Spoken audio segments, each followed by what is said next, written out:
Qasiyetli Ramazan ayının en soңғы 10 gününün kelüğümen Allah subhanahu wa ta'ala osu qasiyetli aydın qasiyetli boluğunun en birinci sebebi barşamыздың sүйüp tındaytın, okuytın, kızıgatın, okuga armandaytın, түсінуге armandaytın qasiyetli Kur'an'ның түскен ayı bolğandıktan 11 aydan erekçe boldu.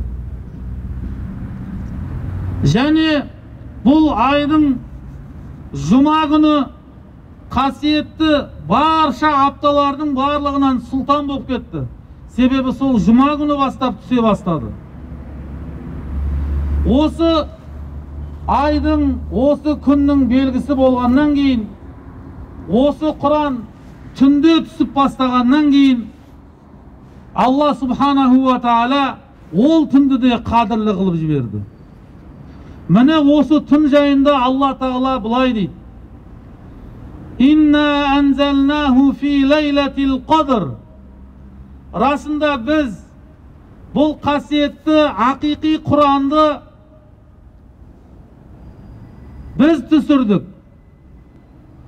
Ва ма адрака ма лейлатул қадр. Я Muhammed sallallahu aleyhi ve sellem, sen бұл қадір түнінің не екенін білесің ба? Білмейді ғой. Білмейтін болғаннан кейін Allah Тағала не істеп жатыр? Сұрап жатыр. Және сол сұрағын қойып, оған жауап ретінде Лейлатул қадри хайрун мин әлфи шәһр. Бұл қадір түні 1000 айдан да хайырлы. Осы қадір түні кім қандай бір жақсы амал істесе, Allah Тағала 1000 айдан да артық қылған құлшылықтың сауабын береді дейді. Allah сізбен бізге осы күнді көруге нәсіп қылды. Түрлі пайғамбарымыздан жеткен хадистер бар. Рамазанның қадір түнін іздеген кісі соңғы 10 күннің жұп күнінен іздеңіздер.